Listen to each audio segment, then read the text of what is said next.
Hi, I'm Christine Zips, and we're continuing in our series today. And our guest, we're very honored to have with us Olga Sheean. And Olga is a personal friend. I'm delighted to share that. But to introduce her, Olga, welcome. Thank you so much. She's speaking to us from the other side of the world today. So we're in different time zones quite a bit. But so as a way of introduction, Olga Sheean is an author, editor, and compulsive wordsmith who explores the nature of reality and the true drivers of human behavior. She's also a relationship therapist and mastery coach, specializing in human dynamics, creative potential, and conscious evolution. Her mission is to help actualize human potential by promoting leadership, autonomy, creativity, and personal magnetism, and to have fun doing it. She has published 6 books and written over 300 articles on alternative health, personal growth, human potential, the environment, conscious evolution, electromagnetic fields, and quantum physics. Her book, EMF Off, A Call to Consciousness in Our Misguidedly Microwave World, explores the deeper truth about the irradiation of our planet, why we have lost consciousness and autonomy along the way, and what we must do to regain them. So welcome, Olga. Thank you so much for being with us today. Thank you, Chris. Lovely to be here. Thank you. Well, if I could get us started off with, what do you believe is driving all the crisis in our world?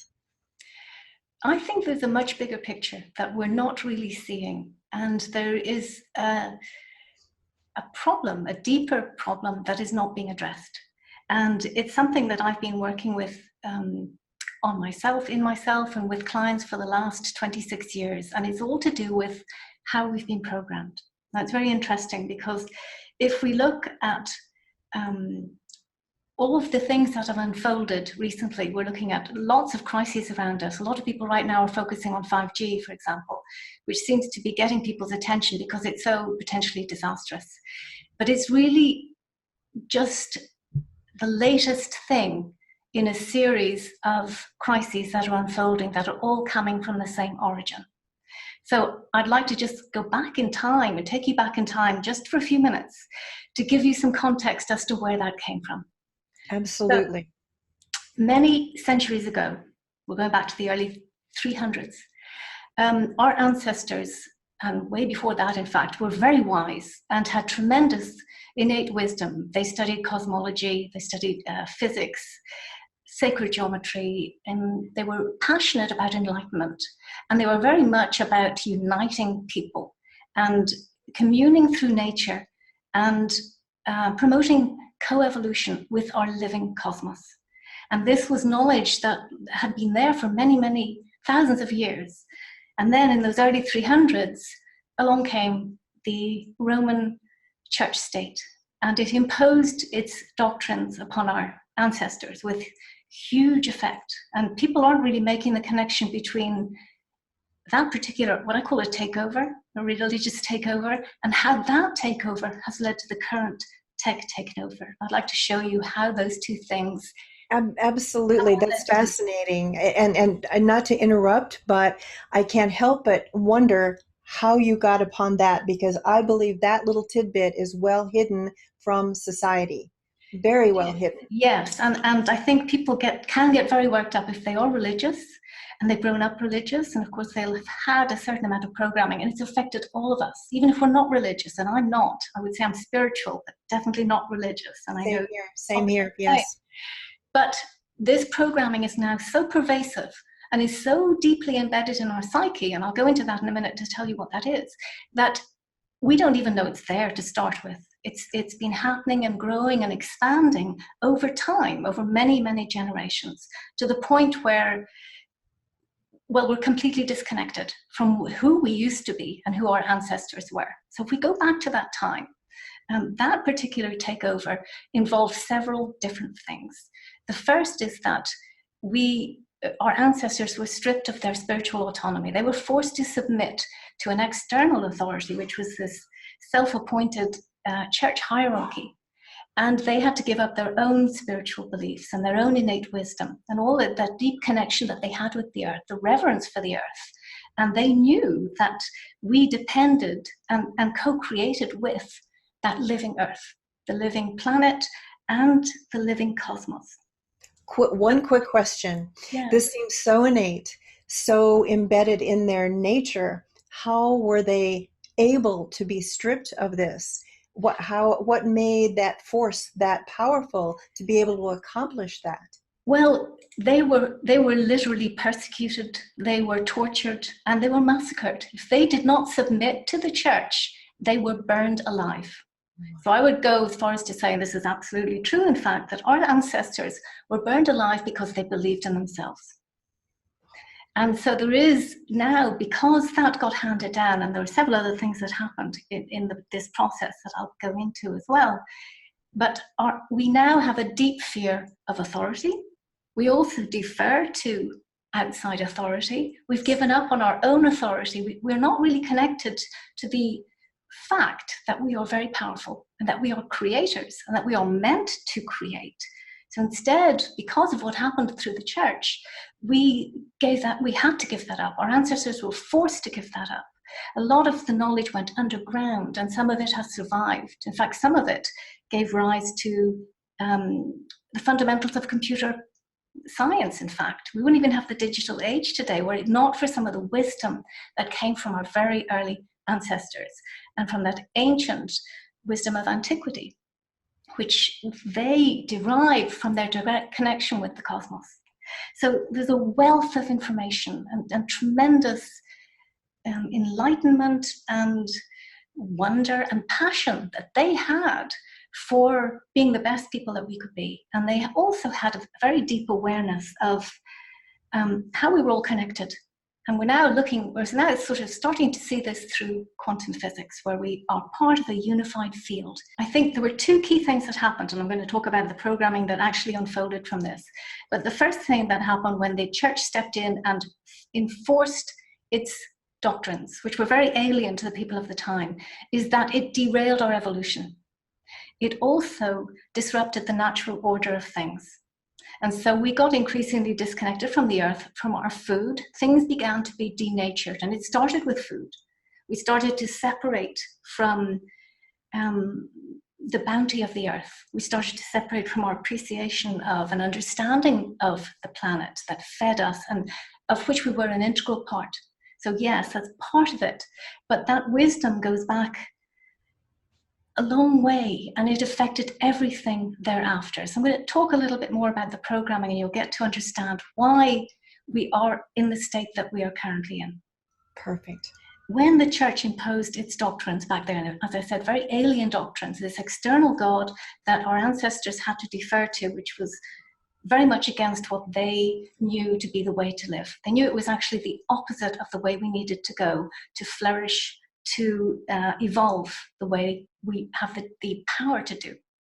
So one of the things that happened is that, well, part of the doctrine of the church was that we are sinful, we are unworthy, and we need to redeem ourselves in some way. We will never really be good enough in the eyes of this vengeful God, apparently, that they imposed on the people. And so we learned that our ancestors over time and down through generations, this became an automatic download and programming into subsequent generations. So it became very firmly embedded in the psyche to self-reject, because when we are taught that we are not worthy or acceptable, we self-reject. And when we self-reject, we start to self-destruct. And that is what we're seeing happening now. We're actually sabotaging our own survival, our own success, our viability as a species is being undermined because of that program. I'm going to tell you one other piece that I'm going to maybe bring in a few times as we talk, but our programming is so deep and so powerful in how it drives us that it will override science, logic, reason, and even the most compelling arguments for saving our planet. So that is why it doesn't make sense. When we look, you and I and so many other people out there have done tremendous work to raise awareness about what's happening. And yes, we've made progress. We've raised awareness. Some people are informed, some people are getting it, some people are, going back to reclaim themselves in some way, but the majority, I would say, still are not. And we often get frustrated as educators and activists that our efforts are not paying off as they should, because to us it makes sense if we say this is killing us, and you can see that it's killing us and the planet, and small children getting cancer at 5 years of age. It makes no sense for us to do this. But when you understand the programming, it all makes sense. Because what we're seeing with these growing crises, and it's been expanding, everything's been getting worse because these are symptoms.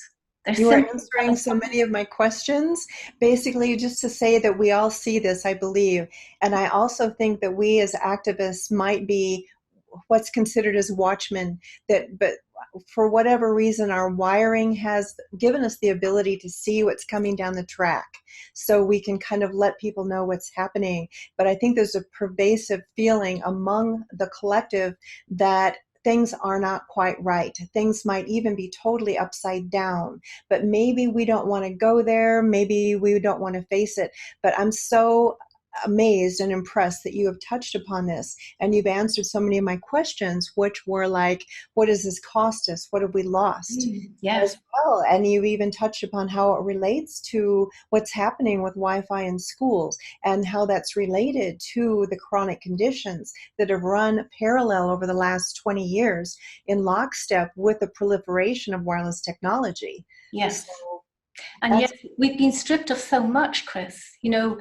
When we look back, and this is really, it's a devastating true story for people who really want to go into the history and really understand what happened, because the church's version is not at all what happened.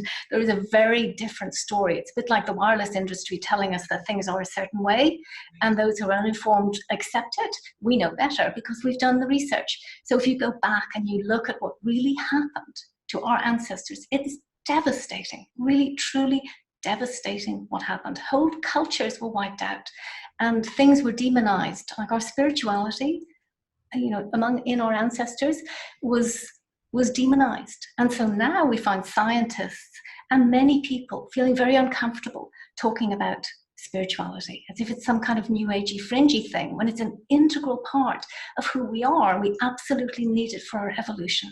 So we got stripped of all of these things. We got stripped of our innate wisdom, our sense of power, our awareness of how powerful we are as creators. We got stripped of our autonomy, having to defer to an external authority, which is what we now do with governments, and we blame them when things go wrong, but we don't really take responsibility for our lives anymore because we were taught to give that up.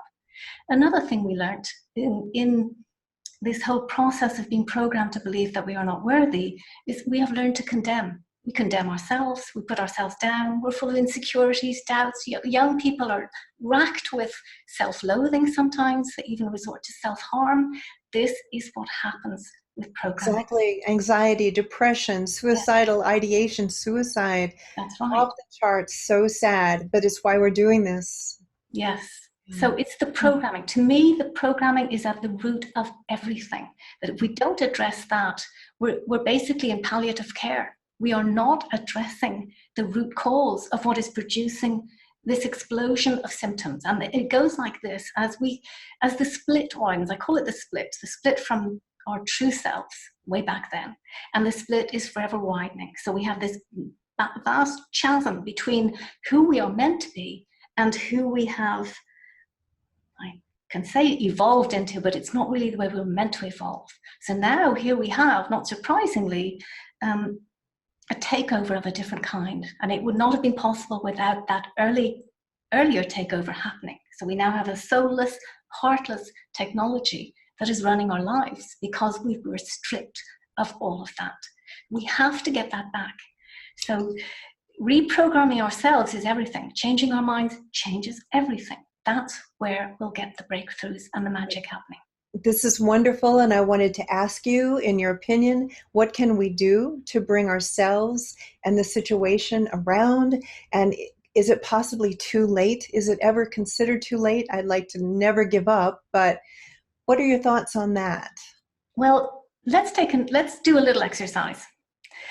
Okay. Let's look at what we feel governments have taken away from us. Oh my.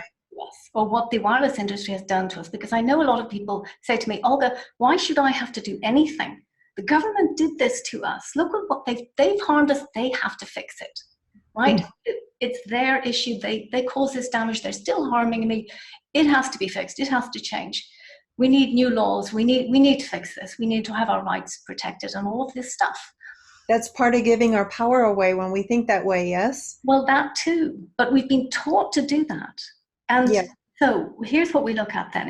And I work this way, whether it's to do with relationships or money or career, the dynamic is kind of the same. So one of the things I work with here is what I call missing pieces. So I want you to think for a minute about what it is that the government and or the wireless industry have done to us. So violated boundaries, violated our human rights, disregarded our voice, not accepted what we were telling them as being true. What else? I mean, it's done many, we could say, they've even undermined our right to exist, right? Absolutely. And media comes in and they normalize and glamorize, you know, and yeah. Yes. Absolutely. But if we look at what's missing, let's look at what's missing in terms of what we're not getting from governments. So they're not empowering us, they're not hearing our voice, they're not respecting our boundaries, they're not respecting our human rights. All of these things are sort of being done to us. Now, with a little bit of tweaking, what we realize is that we have done and are doing all of those same things to ourselves. We are violating boundaries all the time between each other and for ourselves. Because we are programmed to not feel acceptable, we make huge compromises. We say yes when we want to say no. We make choices that don't serve us, that affect our health. We undermine our own health. We deny our own spirituality. We deny the validity of our own power. All the things that they're doing, we are doing to ourselves. And we also condemn them. You know, people have some very strong terms that they use to describe the people that are doing these things to us. And all of that, of course, is an outward projection. Yes. Because they don't see that all of us have a huge impact. We are missing these qualities within us because of how we were programmed, right? So we're missing that inherent, that deep self-worth, that sense of being powerful, knowing that we are powerful. We're missing the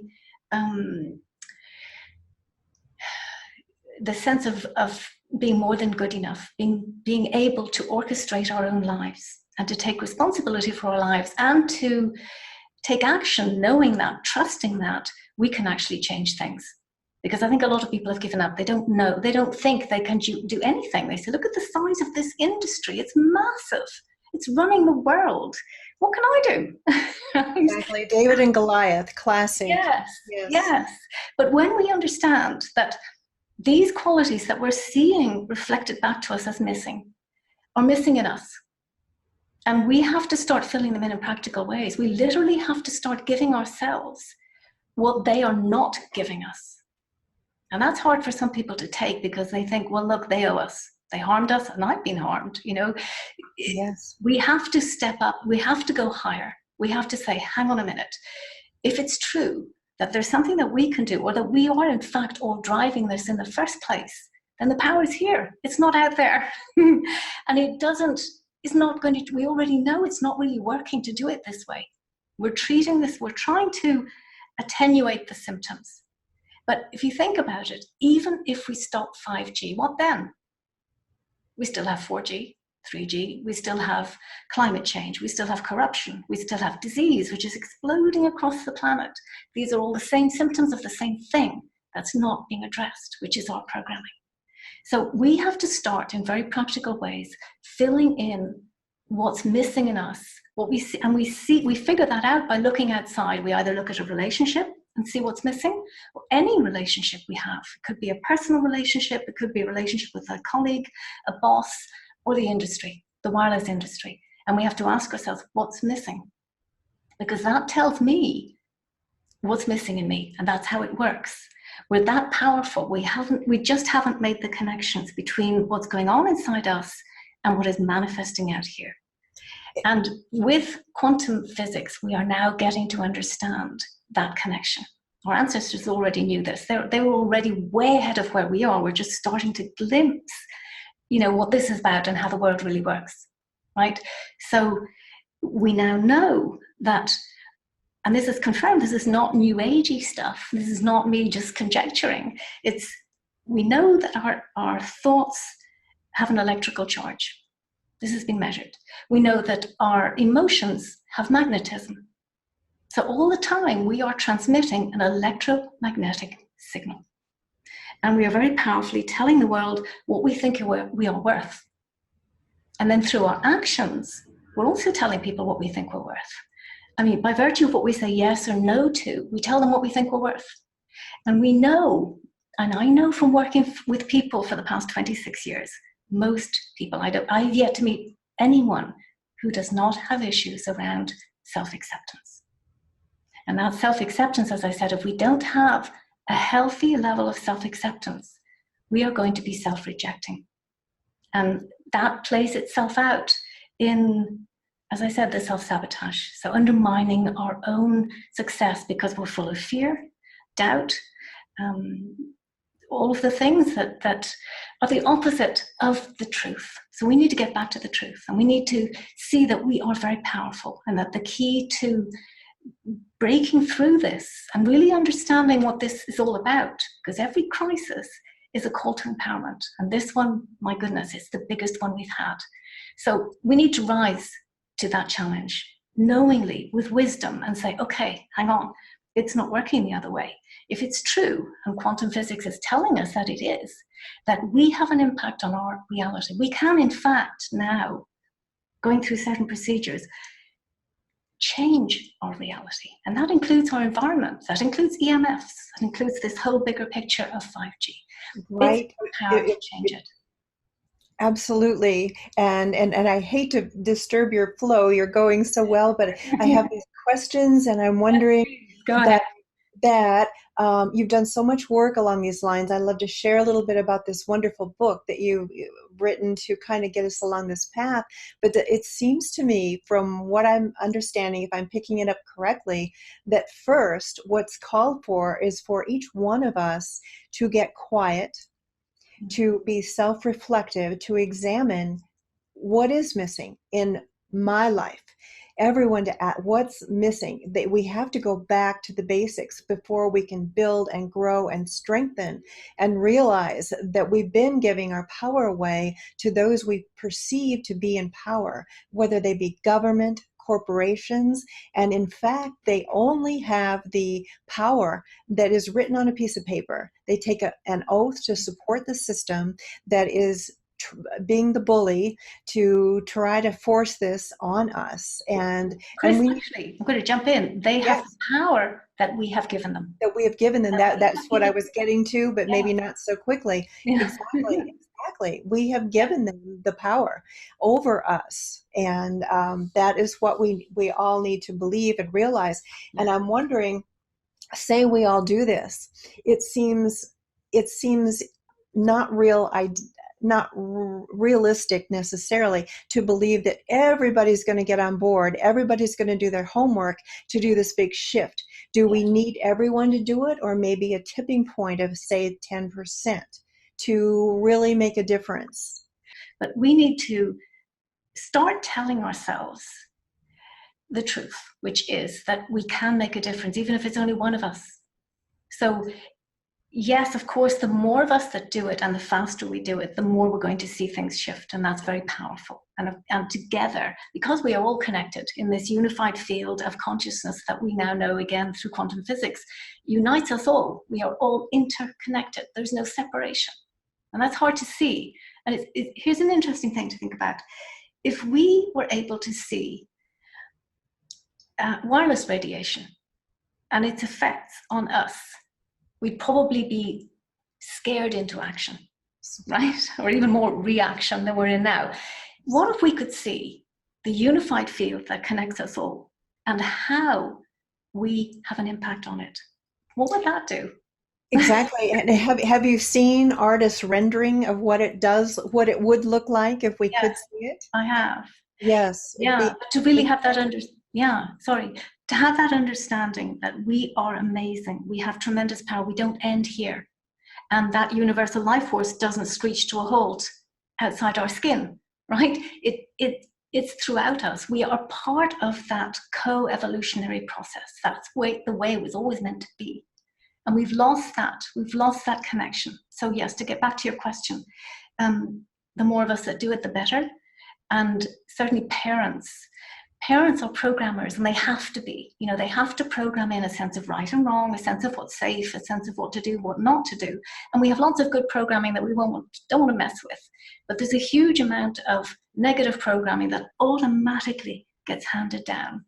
And if the biggest gift that a parent could give themselves, their partner, their child, is to fill in their own missing pieces and to change that programming, to change their minds about who they believe they are, who they've been told they are, because it's really the opposite of the truth. In other words, they're lies. Most of us are living a lie. That's the sad, tragic truth. And we're seeing the effects of it. Illness is exploding because we are disconnected from ourselves. And don't you think many of us know we're living a lie, even on a subconscious level, and we're maybe afraid that we're going to get found out? You know Well, what I there's mean? that And that's part too. of that guilt. Yeah, that's the irony. The irony is that a lot of the time we try to hide what we think is the truth. We have shame, Exactly. again, because of that early programming, right? We have shame because we were led to believe over time that we're unworthy. We're actually sinful, innately sinful, and we're not. We're innately amazing. Exactly. We're innately amazing. There is no sin there whatsoever, right? Exactly. What one time I was meeting with a friend who's very much ingrained in this, and I understand that and respect that for anyone's path. But we had that conversation, and she basically said, Don't you believe you were born in sin?" And I said, frankly, no, because I know my parents, how hard it was for them to conceive me, and I know I was born from love. And no amount of whatever is going to convince me otherwise. I was born in love. I was wanted, and I'm doing my best to be my best. Yeah. So, yeah. Yes. I mean, that's a wonderful realization to have. But beyond that, there is just the deeper truth that we are amazing. We are creators. We are superhumans. But we've lost those other dimensions of our multidimensional selves. We've become very narrowly defined, confined. And this is why we are maybe so hungry for social media. We know something's missing. Right. We keep looking for it, whether we're looking for how to make money, how to find a partner, how to make somebody love me. It doesn't work that way. Those are missing pieces showing up. That's our lack of self-acceptance, driving. We're supported by that. We get a dopamine hit for every time we get a like on what we posted. And I heard recently from this recent summit you were a part of, that was great. I think Dr. Greenfield was saying something like even Facebook will parse out the likes to keep that addiction going and keep it fed. It's sad. When you think about it, it's because we've been stripped of our own nourishment. Our spiritual and our emotional nourishment was stripped away from us, and we are left kind of bereft. We have been left without that context of who we really are, without that understanding, without the joy and the sense of wonder that comes from being able to do extraordinary things in our lives. I've lived this myself. I've gone in and out of it a couple of times, but I know that when I remember the truth and come back to what's really true and use every challenge as a springboard to growth and deeper consciousness, deeper awareness, magic literally happens. I mean, people might think that's a strange word to use, but it really is that, because we can make our minds matter. Absolutely. If you'll forgive me for interrupting, and for I hope you're not, well, will be comfortable with my sharing that I had the privilege of being involved in the making of your wonderful book, EMF Off. Yes, that was Time to wonderful, EMF Chris. Off. And in that, Olga shares her story and how she's come in and out of this experience so many times. And I believe it's invaluable to so many people, to all of us, to understand this. And a lot of the pieces, a lot of the dots will connect, a lot of the puzzle pieces will fall into place when you understand the message she has in that particular book. And thank you for that. I know you weren't expecting that. I hope I didn't make you feel uncomfortable, but No, that's lovely, Chris. Thank you. And thanks for being a part of it. You have been very much a part of my journey, and that's wonderful. We all need that. That's what makes it worthwhile, that we have each other. We don't want to be coming together just in crisis. We ideally want to be coming together to share the extraordinary things that we have done, because that's what we need to get back to. Instead of focusing so much on what's not working and giving huge energy to these awful crises, this chaos around us, we need to say, okay, these are symptoms. We know even in medicine, it doesn't work to treat symptoms. I have to get back to the root cause. And let's see what happens if I work on me, and if I change me, and if it's true, if what Olga says is true, and others as well, that we have that power, and that changing our programming changes everything on the outside. And if I start to give myself what has been missing, what has been stripped away from me, I start to change the programs that are negative. Anything negative about me is not true. It's simply not true. And if we can accept that, and we will have resistance, because programming itself is resistance. It's resistance to you being you. I'm talking about the negative programming. That's what it does. It's diminishing you, and it's sort of sidelining you and switching off, or causing you to switch off your own power. So we need to get switched back on. We need to bring all of us online and stop putting so much energy into the symptoms and the dread and the fear and the anxiety and the blame of what's happening, because it's beneath us. We are so much more powerful. We can change this. We just need to know that we've been in charge all along without realizing it. It was kind of happening by default, because the negative programmings that have been filled with was creating crises, more and more crises on the outside, to show us, ideally with enough awareness, that we were completely off track, that we lost touch with ourselves. And Olga, these words you're sharing seems to me a perfect way to bring our conversation to a close for now. And I'd like to invite you any closing remarks you'd like to make, and also to invite you to share more with our viewers in terms of links that we will post in the comment section of the YouTube video, along with your full bio. But just, this wonderful message of empowerment and strength, and share maybe a little bit briefly about your new book, about the alphabet, or more about how we can learn more. Okay, Thank you, Chris. The alphabet I actually wrote some time ago when I was in recovery from brain surgery. I actually wrote it for me. It was to remind me of the principles of what I'd been teaching, because I kind of got a bit lost when I got hit with all that radiation. And in fact, I didn't even realize I was still being exposed to the radiation as I was trying to get rid of the tumor myself, which was the reason for the surgery. So I wrote this book when I was in recovery, and I needed to uplift myself. I really needed humor, I needed inspiration, and I needed to come back to the truth, or remind myself of the deeper truth. And that's what this book is about. It's a very simple way for people to start reconnecting with who they really are, and to start doing some practical things and start filling in those missing pieces to make themselves complete. Because when we're complete, when we're whole, then we're magnetic for more of that.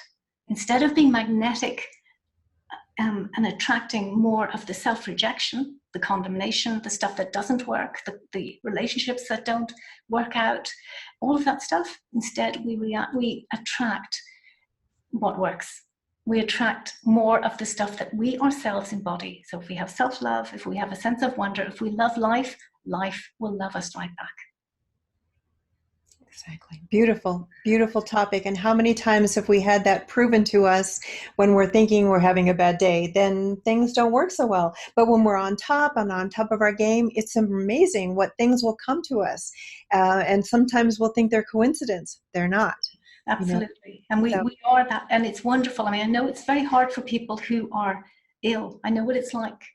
And it's hard for them to think, well, she doesn't understand how hard it is for me, how hard it is for me to get out of this, rise above this. I do, actually. I do. And it's not easy to change your programming. It's probably the most difficult and the most noble and the most powerful thing you will ever do is to reprogram yourself with the truth of who you really are and start to live that. exactly. To know that we have all the tools we need to be where we know and want to be. And so we can dig deep when we really need to get there. And it's not easy, not all the time easy, but oh, so ultimately rewarding when you land where you intend. Yes. Well, I talk about working emotional muscles.